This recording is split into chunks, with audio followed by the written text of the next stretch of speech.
qui donne de toute manière toujours des résultats qui sont un petit peu moins bons. Donc l'idée c'est de vous en parler et surtout de voir quelles sont les choses qu'on peut envisager et faire pour essayer de les éviter. Alors c'est un vrai problème. Vous voyez déjà en 2005, c'est-à-dire il y a 20 ans, on savait que ça représentait à peu près 12% des complications épidémiques. 12%, c'est-à-dire qu'un patient sur 10 que vous allez opérer, il y aura un truc qui ne ira pas. Alors, tout le monde ne se fracture pas la rotule, tout le monde ne s'explose pas le tendon rotulien, mais vous verrez dans votre pratique que beaucoup de gens ont des douleurs antérieures, ont des gènes un petit peu globalisés, qu'on ramène à un problème fémoro-patellaire. Et il faut savoir que quand vous faites une révision pour un problème d'appareil extenseur, dans 20% des cas, vous faites encore une révision, c'est-à-dire que vous n'avez pas compris ce qui s'était passé, que vous avez réglé un problème qui n'existait pas et que vous en avez rajouté un autre. Et ce qu'il faut aussi savoir, c'est que quand vous repérez ces patients, 33% se compliquent, dont la moitié pour des problèmes infectieux. Donc vous voyez que ce n'est pas une petite affaire. Alors le diagnostic, il est parfois facile et puis il est parfois difficile, parce qu'on a des difficultés à expliquer les mécanismes, on a aussi des difficultés à bien comprendre ce qui se passe. Vous verrez que tous ces patients, sur le plan mécanique, quand vous avez bien mis la prothèse, ça va pas mal, ça fléchit bien, c'est relativement stable. En France, c'est relativement stable, on parlera des États-Unis où il faut un taux de reprise pour les instabilités qui est absolument ahurissant, ce qui ne nous arrive pas ici. Et vous verrez que vous aurez beaucoup de signes de gens qui ont des douleurs antérieures. Et ces douleurs antérieures, elles sont liées à quoi? C'est un problème de rotule, c'est un problème d'appareil extenseur, c'est un problème neuropathique.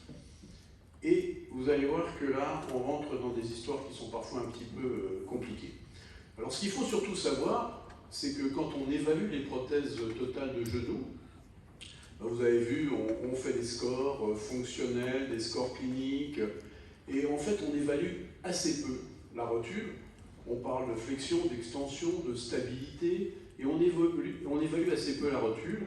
Et il y a Baldini qui, en 2006, avait à la fois donné des signes cliniques permettant d'évaluer l'appareil extenseur dans les PTG, et puis quel était le bilan radiographique, et on y reviendra, qui peut être intéressant. Alors vous voyez, on a un score patellaire de Baldini, et on l'avait utilisé dans un symposium qu'on avait fait maintenant il y a une dizaine d'années, et on avait été surpris de retrouver exactement ce qu'on retrouve dans la littérature, c'est-à-dire qu'il y a quand même un patient sur 3 qui au niveau de la rotule ne va pas très bien. Alors le bilan de base, quand ça ne va pas, il faut savoir déjà ce qui a été fait, le compte rendu opératoire, si ce n'est pas vous qui avez opéré ce patient, qu'est-ce qu'il a comme type d'implant. Il faut que vous ayez un minimum d'examen radiologique, vous commencez par ça, c'est une face, un profil, c'est un DFP, c'est une goniométrie. Puis surtout, ce qui est très intéressant, c'est d'avoir les radios préopératoires du genou ou d'avoir les radios de l'autre côté. Parce que vous avez vu que dans le topo précédent, on vous a parlé d'offset antérieur et d'offset postérieur. Il est tout à fait évident qu'au niveau de l'appareil extenseur, si vous ne respectez pas l'offset antérieur, pour diverses raisons, eh bien vous risquez d'avoir des problèmes. Et tout le monde a l'obsession du notch. Pourquoi? Parce qu'il a traîné dans la littérature pendant des années que ça allait se fracturer après. Je ne sais pas si vous en avez vu beaucoup, mais moi j'en ai pas vu beaucoup après les notches. Par contre, après des offsets antérieurs augmentés parce qu'on n'a pas assez coupé et qu'on a mis trop de pression, des rotules comme ça on en voit souvent. Donc, bien mesurer les offsets sur le genou avant chirurgie ou sur le genou contralatéral, de manière à voir ce qu'on a respecté ou ce qu'on n'a pas respecté. Alors qu'est-ce qu'il faut rechercher? On va parler d'un certain nombre de choses, les clonks, les ruptures tendineuses, les fractures, les décellements, les malpositions et puis ces fameuses douleurs antérieures qu'on a bien du mal à traiter. Alors patellar clonk, c'est quelque chose qu'on voit de moins en moins, mais qu'on voyait beaucoup il y a une vingtaine d'années. C'est un espèce de nodule qui va se constituer juste au-dessus de la rotule.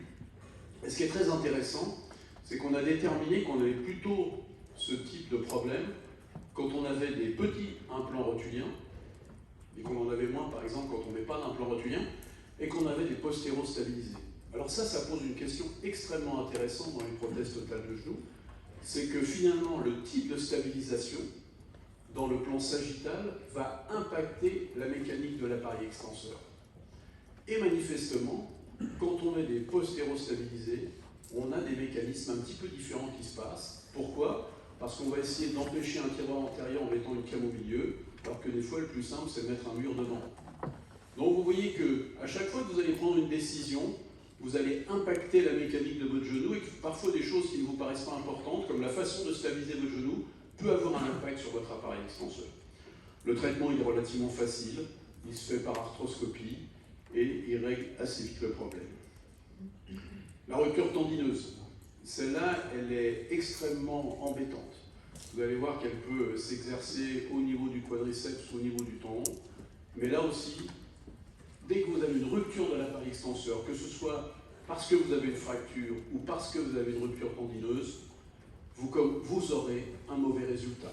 C'est-à-dire que vous aurez des douleurs résiduelles, vous aurez des défauts d'extension, et de toute la manière, vous aurez un patient qui sera insatisfait. Donc, vous avez vu la radio, c'est assez facile, hein, c'est une rupture de tendon, comme vous en voyez chez un patient qui n'a bien sûr pas eu de prothèse totale de genou. Que faut-il faire pour la prévention? Il faut faire très attention au tendon quadricipital et au tendon rotulien. On peut les fragiliser, surtout chez les personnes âgées, on peut les dévasculariser, et là aussi la technique chirurgicale elle est extrêmement importante. On peut se poser des questions, d'utiliser de façon trop importante des bistouris électriques, dont on sait qu'ils vont être plus agressifs en termes de thermocoagulation. Il faut aussi se méfier de toute augmentation de l'offset antérieur. Pourquoi? Parce qu'entre autres, chez les personnes âgées, quand vous allez augmenter l'offset, vous allez augmenter les tractions de façon extrêmement importante, et sur un tendon qui est fragilisé, vous avez un risque de rupture qui est plus important. Alors vous avez la rupture basse du quadriceps. Pareil, la clinique est strictement superposable à celle que vous avez sur un genou sans prothèse. La rupture elle est dans le tendon. Elle est parfois liée au fait que pour mieux vous exposer, vous êtes parti, si vous avez une voie médiale, vous faites une snip technique, c'est-à-dire que vous allez aller dans le tendon quadricipital. Ce sera plus facile à faire. Le problème de cette technique, c'est qu'elle va fragiliser le tendon quadricipital et que si il y a trop de pression, parce que généralement on fait ça chez des hommes costauds qui vont bien utiliser leurs genoux, on a un risque non négligeable de rupture basse du quadriceps. L'examen complémentaire, bien sûr, c'est la radio. Vous avez ici une séquelle d'une lésion ancienne, donc vous allez avoir un patient qui va avoir des douleurs et un déficit d'extension active. La suture, bien évidemment, elle est intéressante, il faut savoir la faire. Parfois, vous pourrez faire des haubans. Moi, ce que je vous conseille de faire quand vous avez ce genre de choses, c'est de mettre un renfort. C'est-à-dire que vous faites des points transosseux et vous utilisez soit une plaque de vicryl, soit ce que vous pouvez faire, ce que nous on utilise très facilement, c'est les allogreffes. Parce que des allogreffes sur ce genre de choses, une allogreffe de fascia, vous allez apporter du tissu avec des résultats qui sont non négligeables. On a la chance d'avoir des allogreffes très facilement en Auvergne. La rupture du tendon rotulien, c'est exactement la même chose, hein. Vous avez exactement la même symptomatologie, vous avez votre encoche, vous avez plus d'extension. L'examen complémentaire, c'est la radio, c'est l'examen clinique, il n'y a pas besoin d'en faire plus. Faites des sutures protégées par des cerclages, alors qu'ils soient synthétiques ou pas, prenez un demi-tendineux, prenez quelque chose, mais et là aussi, quand vous êtes sur des personnes qui ont un certain âge, et quand on met des PTG, c'est des gens qui ont un certain âge, je vous conseille de mettre des allogreffes. Mettez une allogreffe dessus, vous allez renforcer de façon considérable vos sutures. La fracture de rotule, autre catastrophe. C'est spontané ou de fatigue, c'est très rarement traumatique. Et en fait, qu'est-ce qui se passe? Il se passe que l'on met des prothèses de rotule, et Jean-Noël et moi, on a été la génération, on mettait 100% de prothèses de rotule. Je ne sais pas si à l'heure actuelle, on met toujours 100% de prothèses de rotule. Pourquoi? Parce que quand vous avez une petite rotule, quand vous avez une rotule ostéoporotique, eh bien vous avez une fracture. Alors parfois c'est pas dramatique, elles sont découvertes fortuites, elles sont très peu déplacées. Et là vous allez voir qu'on peut jouer le traitement orthopédique jusqu'à très loin. Et puis parfois eh bien, vous avez des traumatiques, parce qu'on a encore des gens qui sont actifs bien évidemment avec des PTG, qui font du sport et qui peuvent faire du ski, tomber, qui peuvent jouer au tennis. Et puis là vous aurez la fracture de rotule tout à fait classique, mais qui ne va pas être très simple à traiter. Alors les causes favorisantes, c'est quoi? C'est la dévascularisation, on en a parlé, c'est les prothèses enfouies. Les prothèses enfouies, elles ont un gros avantage, elles ne modifient pas l'offset. Pourquoi? Parce qu'en fait, vous faites un trou dans votre rotule, vous allez mettre ça à niveau, vous n'avez aucun risque d'augmentation d'offset. contrairement à celle qui va être de resurfaçage, qui va vous obliger à couper une épaisseur donnée pour rajouter une rotule, et comme on a souvent peur de couper, surtout sur la rotule elliptique, on va augmenter l'offset, on va augmenter l'épaisseur de la rotule. Donc le gros avantage de la prothèse enfouie, vous ne touchez pas l'offset, mais vous fragilisez considérablement la rotule. Les causes favorisantes aussi, c'est les sections d'ailerons rotuliens. Ce qu'il faut savoir, c'est que vous allez dévasculariser la rotule, donc vous avez un risque de nécrose relative et donc de fragilité. Quand vous êtes obligé de faire une section d'aileron rotulien, c'est que généralement vous avez des petits troubles de rotation, et on va y revenir, c'est généralement pas un très bon signe. Et puis la cause favorisante, c'est quand vous avez une erreur de rotation des composants, on en reparlera, puisque si vous mettez vos composants en rotation inadaptée, eh bien vous aurez automatiquement une rotule qui va avoir tendance à partir vers l'extérieur, vous allez augmenter les contraintes et vous allez augmenter les risques de fracture.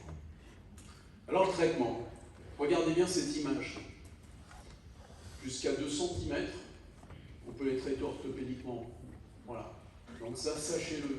C'est-à-dire qu'à partir du moment où on a ce type d'image et on est entre 1 et 1,5 cm, on peut vraiment les traiter orthopédiquement et je vous invite à le faire.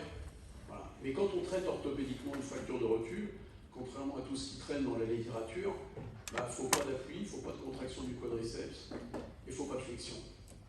Donc, effectivement, c'est un traitement et qui va vous permettre, vous voyez la radio, hein, elle permet d'avoir une consolidation.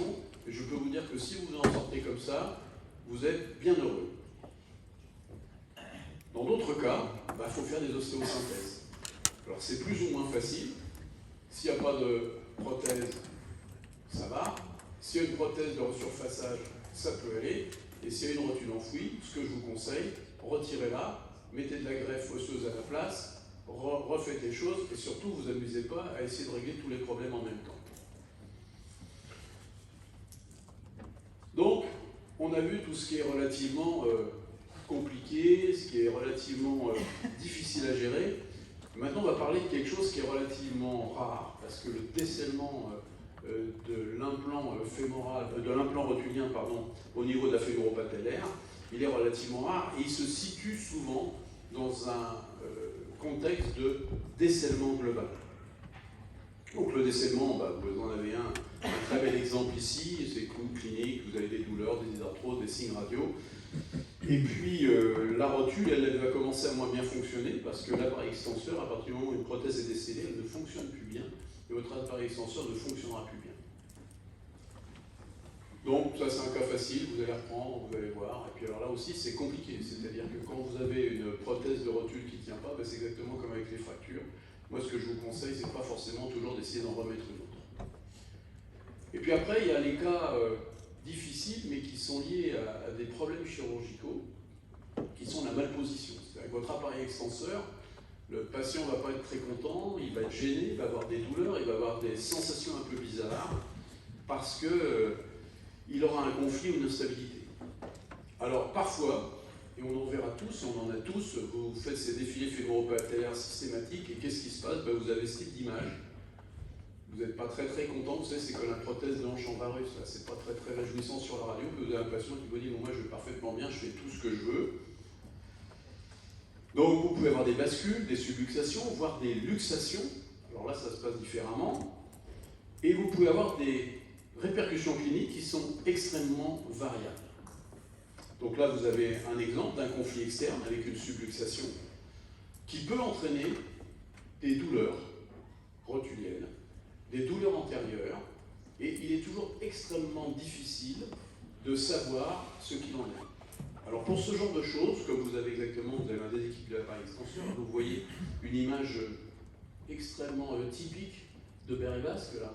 Voilà, ça c'est, finalement vous avez un ostéophyte qui s'est créé avec le temps, ce qui fait que vous avez un rail, vous avez une hyperpression, mais ça ne peut pas bien marcher. Toute la question, c'est qu'est-ce qu'on peut faire? Alors, la seule chose que nous on fait dans le service, c'est qu'on fait une scintigraphie. Alors vous savez, les scintigraphies, elles sont pas très spécifiques, mais quand vous avez une scintigraphie qui ne fixe qu'au niveau de la face latérale de la rotule, vous pouvez quand même penser que si vous faites un geste dessus, vous allez améliorer les choses. Ce type de geste sur ces deux pathologies, il est très simple. C'est juste de faire une résection du quart externe. ne vous amusez pas à mettre une prothèse là-dessus, ça ne réglera aucun problème. Je reste persuadé que ce n'est pas un bouton qui va régler le problème, sauf dans un cas qu'on va voir juste après. Alors Baldi avait proposé un bilan radiologique spécifique parce qu'en fait, ce qui se passe, c'est que souvent nos défilés fémoro-patellaires, qu'est-ce qui va se passer? On les fait sur des gens qui ne sont pas en charge. Or, quand vous faites un défilé fémoro-patellaire en charge, vous allez voir, on a des images qui sont extrêmement différentes. Le seul problème, c'est que les radiologues soit ne connaissent pas la technique, soit n'ont pas trop envie de la faire, parce que vous voyez un petit peu l'installation qu'il faut faire. Enfin voilà, tout ça n'est pas forcément très simple. Alors vous voyez la différence qu'on peut avoir avec des positions très différentes, avec et sans appui. La plus intéressante, c'est la dernière. Là, vous avez ici un titre qui va se recentrer. Donc ça, c'est intéressant et ça explique que le patient, en fait, il n'est pas gêné, parce que quand il n'est pas en appui, il a ça. Quand il est en appui, il est bien centré. Et là, vous avez ici une rotule dont on peut penser qu'elle est très bien positionnée. Et quand on se met en appui, qu'est-ce qui se passe? On a un conflit médial. Donc là, vous voyez que ça peut être très intéressant de faire cet examen relativement simple, qui peut expliquer qu'un patient avec une bascule n'ait aucune symptomatologie, et qui peut expliquer qu'un patient qui a un bon DFP ait une douleur médiale, parce que finalement, quand il est en appui, il va avoir un conflit. Donc là aussi, toujours, bien sûr, commencer par examiner le patient, écouter ce qu'il vous raconte, mais faire un bilan radiographique avec un bilan en charge de DFP qui est très intéressant. Alors dans l'instabilité, c'est l'évolution un petit peu, bien évidemment, avec la subluxation et luxation, mais tout ça part du même phénomène, c'est-à-dire d'un mauvais positionnement de la prothèse par rapport à l'appareil fémoro-patellaire. Donc devant une malposition, vous allez d'abord vérifier l'offset antérieur, parce qu'on sait que s'il est augmenté par rapport à la normale, vous augmentez les pressions, vous allez avoir une tendance, bien évidemment, à la latéralisation. Et il va surtout falloir vérifier les anomalies de rotation des implants. Qu'est-ce qui se passe dans un genou? Bien, en fait, vous avez un appareil extenseur qui a toujours tendance, à cause de l'axe entre le fémur et le tibia, l'axe mécanique, l'axe anatomique, pardon, vous allez avoir toujours tendance à avoir un appareil extenseur qui va avoir tendance à se latéraliser. Donc pour éviter ce problème, c'est très simple. Il faut latéraliser vos implants fémoraux et tibiaux et plutôt les mettre en rotation externe pour avoir tendance à les mettre en face de votre bouton rotulien. Voilà. Donc si vous n'avez pas ça, c'est-à-dire que si vous n'avez pas suffisamment latéralisé et roté vos implants, eh bien vous aurez automatiquement une fuite de votre appareil extenseur à chaque fois que vous allez vous mettre en flexion et vous allez avoir une malposition, une subluxation ou une luxation. Et ce qu'il faut savoir, c'est que dès qu'on est au-delà de 5 à 6 degrés de défaut de rotation, on a automatiquement une répercussion très rapide sur l'appareil extenseur. Donc 5 degrés, on vous parle de navigation et tout, il faut savoir que quand on fait de la chirurgie, quand on est sur une précision de 2 à 3 degrés, ça veut dire qu'en fait, on est entre 0 et 6. Voilà. Donc ça veut dire que même en faisant très attention, la moindre dérive va entraîner des troubles de positionnement et des risques importants. Alors pour évaluer ça, il faut faire un scanner pour bien évaluer la rotation de vos implants. Bon, il y a le Berger qui avait donné toutes les procédures pour ça.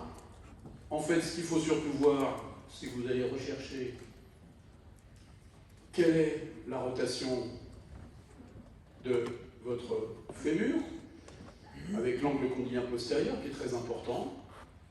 Quelle est la rotation dans votre tibia? Quelle est votre distance THGT avec l'angle postérieur du plateau tibia et de l'implant. Donc une fois que vous avez ça, vous avez toutes les informations pour déterminer si la prothèse elle est positionnée correctement ou pas. Ça va changer la donne, parce qu'une prothèse mal positionnée avec un problème d'appareil fémoro-patellaire